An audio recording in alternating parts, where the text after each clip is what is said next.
Yang penting kita sudah berjalan dan bergerak, Pak. Gitu ya? Ya, Yang harus penting ada tindakan. harus ada tindakan Harus ada ya? tindakan. Nanti kalau udah ada tindakan, kita sudah mentok, Heeh. berarti kita tahu apa kelebihan kita dan Hmm. kekurangan kita itu apa, misalnya gitu, Pak. Betul. Kita di medsos atau di mana-mana itu kan sering guru swasta bayarannya sedikit-sedikit dan seterusnya. Menurut saya mengeluh itu tidak membuahkan hasil, Pak.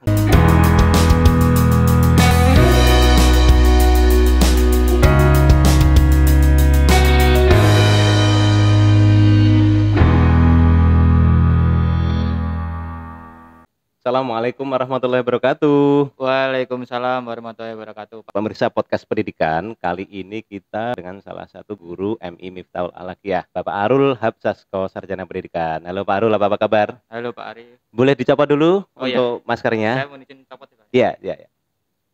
Ya. Oke Pak Arul, udah dengar ya suaranya. Gimana kabarnya Pak Arul? Alhamdulillah baik, Pak Wah. Arif. Alhamdulillah Pak Arul. Kali ini kita akan ngobrol terkait dengan pilihan dia sebagai guru. Kalau ini kan guru swasta, bukan guru negeri ya Pak ya. Pak Arul silahkan cerita Pak Arul, disapa pemirsa dulu. Halo pemirsa podcast Miftahul Alaqiyah. Saya Bapak Arul Yoga. Saya guru olahraga di MI Miftahul Alaqiyah. Saya alumni S1 Pendidikan Jasmani, Kesehatan dan Rekreasi. Kurang lebih saya menjalani studi hampir 3,5 tahun. Dan saya langsung mengajar. Sebelum dulu saya sudah mengajar. Dan ini kurang lebih sekolah ketiga saya. Oh gitu. Di MI Miftahul Alaqiyah sekolah ketiga saya. Dan jenjang yang baru di MI. Oh gitu. Iya. Awalnya di mana Pak?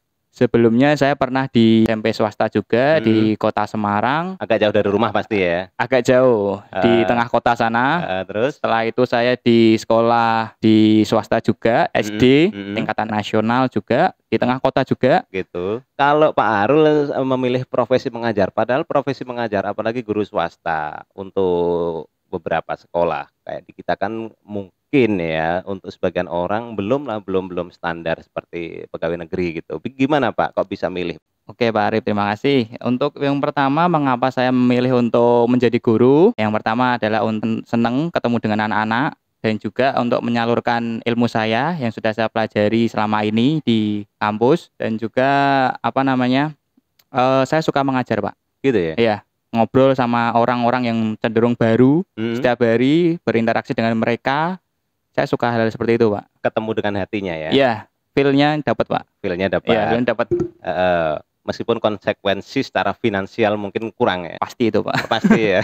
Tidak dipungkiri itu Pak Arif. Iya gitu ya. Iya. Terus Pak Arul ini ada kurang nyamannya nggak di saat corona ini? Iya Pak, karena saya juga merasa kurang sreg juga untuk pembelajaran daring ini karena saya tidak bisa berinteraksi langsung dengan murid. Karena olahraga ya? Iya, karena olahraga itu bentuknya adalah psikomotor. Jadi kita harus tahu gerakan anak itu yang secara langsung dan real itu seperti apa gitu loh Pak. Oh gitu ya? Iya, dan anak cenderung suka kalau olahraga itu ketemu langsung dengan gurunya dan teman-temannya selalu. Pasti ya Pak ya?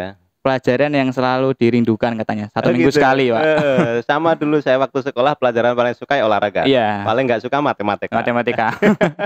Sama. Terus Pak Arul, berarti Pak Arul sudah tahu ya konsekuensi guru kalau belum negeri. Apa yang dilakukan Pak Arul untuk itu Pak? Ya pasti ketika saya masuk sebelumnya juga di sekolah-sekolah lain pun, ya sekolah pun juga sudah memberikan info ke saya bahwa kami tidak bisa menggaji kamu dengan gaji segini, segitu, dan berapa seperti itu. Kamu tidak bisa minta. Ya, ya. Tapi kalau kamu mau di sini juga bisa gitu. Untuk mengajar, menerapkan ilmu kamu seperti itu. Siap gak gitu siap ya? Siap gak gitu loh istilahnya gitu. Karena di awal sudah siap, maka otomatis ada konsekuensi. Iya, ada konsekuensi. Apa yang dilakukan Pak Arul selama ini? Ya untuk mendukung atau memberikan pemasukan untuk saya, kegiatan ya jual beli di online shop. Saya juga punya online shop juga. Apa nama online shopnya Pak? Oh ya, nama online shop saya bisa dicek. Caritas All Shop ya di Instagramnya ada. @caritas all shop. Oh gitu. Sekalian promosi nih Pak ya. Tadi produknya saya minta dibawa kan Pak?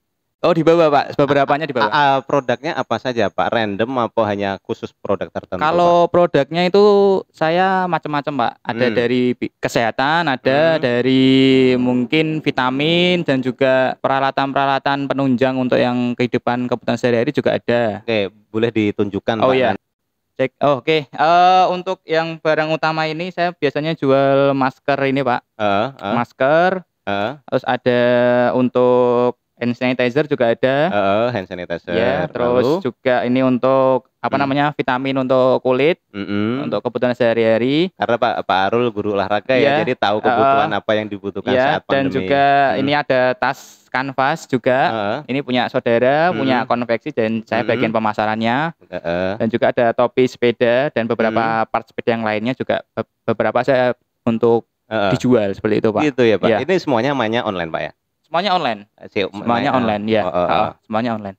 Ini mengganggu aktivitas pembelajaran nggak biasa? Sebenarnya sih mengganggu enggak. Karena saya melakukan semua itu lewat online.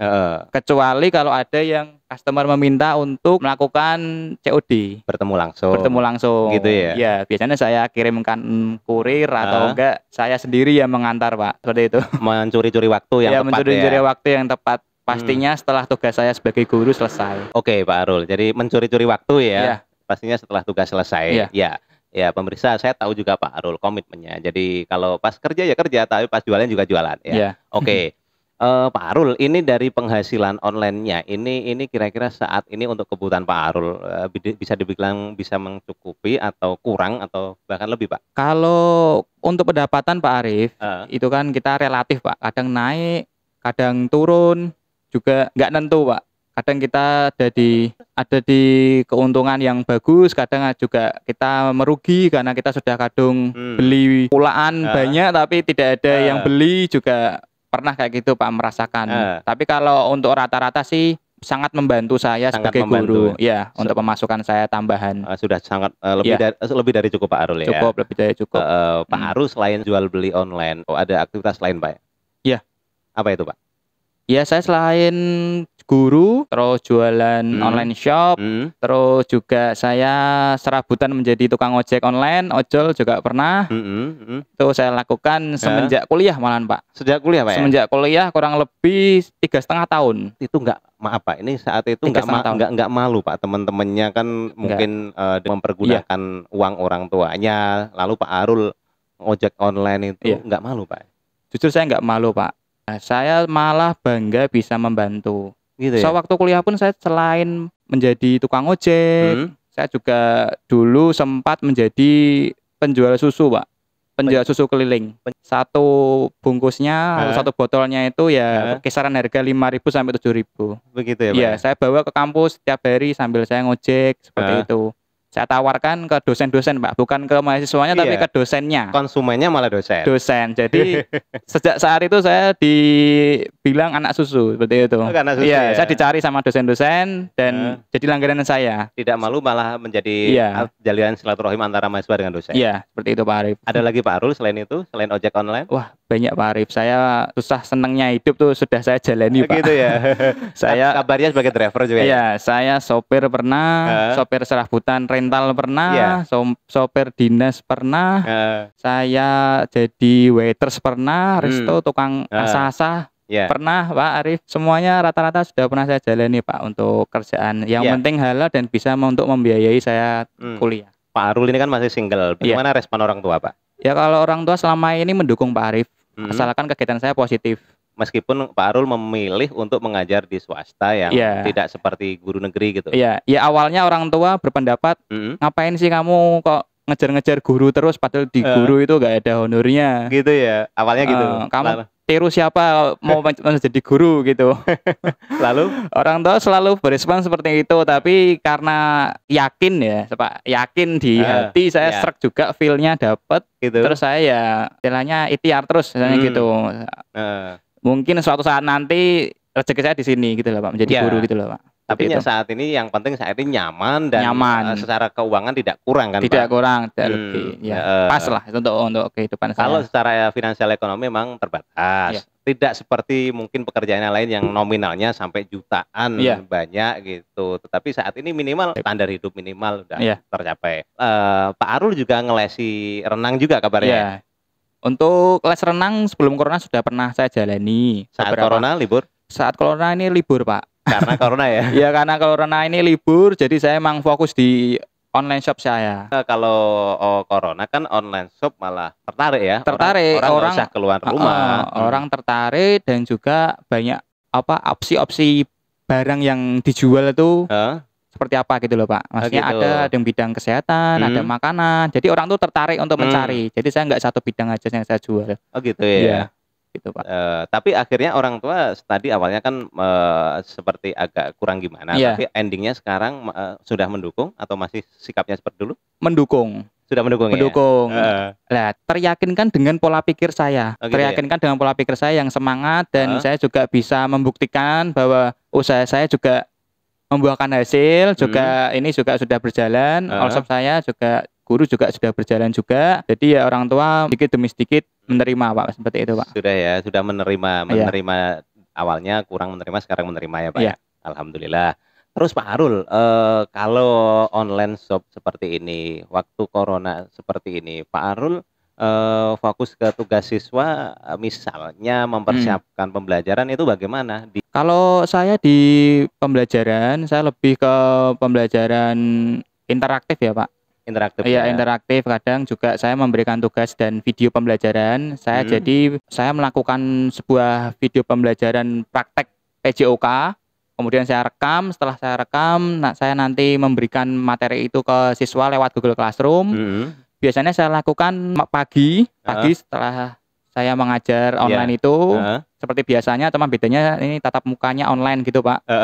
Terus nanti kalau ada tugas ya kita kasih tugas. Habis setelah itu saya lanjut nanti kalau ada janjian COD. Biasanya saya COD memang jam-jam sore sampai malam Pak Arif. Disesuaikan biasanya gitu. Yang tidak mengganggu aktivitas madrasah. Tidak mengganggu aktivitas madrasah. Jadi ya harus profesional Pak Arif. Profesional, betul. Pemirsa, ini saya menyaksikan sendiri Pak Arul. Jadi di sela-sela kegiatan online, Pak Arul juga menggunakan waktu selama di madrasah secara profesional. Nyatanya beberapa tugas untuk siswa juga bagus. Saya juga ngontrol di classroom, mengontrol di siswa, orang tua dan lain sebagainya. Termasuk di YouTube. YouTube-nya juga bagus. Pemirsa mungkin bisa lihat di channel kita ini, di Penjelajahan Olahraga juga hasilnya Pak Arul. Nyatanya juga masih bisa Pak ya? Iya. Oke Pak Arul, harapannya Pak Arul sebagai guru swasta saat ini bagaimana Pak?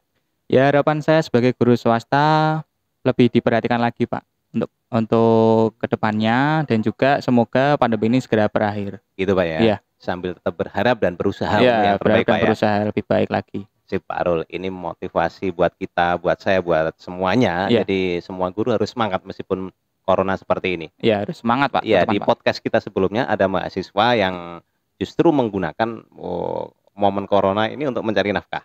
Malah bagus gitu ya. Iya. Jadi guru kita harus inovatif dan insya Allah dari situ kita akan mendapat barokah. Itu kalau nggak bisa inovasi ya susah. Yang penting kita sudah berjalan dan bergerak Pak. Gitu ya. Iya, harus ada tindakan. Harus ada tindakan. Harus ada tindakan. Nanti kalau udah ada tindakan, kita sudah mentok, berarti kita tahu apa kelebihan kita dan kekurangan kita itu apa, misalnya gitu Pak. Betul, kita di medsos atau di mana-mana itu kan sering guru swasta bayarnya sedikit-sedikit dan seterusnya. Menurut saya mengeluh itu tidak membuahkan hasil Pak. Enggak membuahkan hasil ya. Sama-sama kita menunggu, mending kita berusaha Pak. Sedapatnya ya. Iya, sedapatnya. Yang penting barokah. Yang penting barokah. Jalannya halal, barokah gitu Pak. Kalau menurut saya. Begitu dan jujur. Jujur yang pertama adalah adalah jujur. Kuncinya jujur. Customer senang. Gitu. Itu yang diterapkan dari Pak Arul ya. Iya, berarti kita butuh perhatian dari semua pihak, dari pemerintah, dari lembaga, dari orang tua mungkin juga harus memahami juga ya. Oke, terima kasih Pak Arul atas jumlahnya Pak Arul. Terima kasih, sampai Pak ketemu Arif. dengan podcast pendidikan edisi selanjutnya. Siap, dan Arif. terima kasih pemirsa, demikian podcast kita kali ini. Sampai jumpa. Assalamualaikum warahmatullahi wabarakatuh. Waalaikumsalam warahmatullahi wabarakatuh.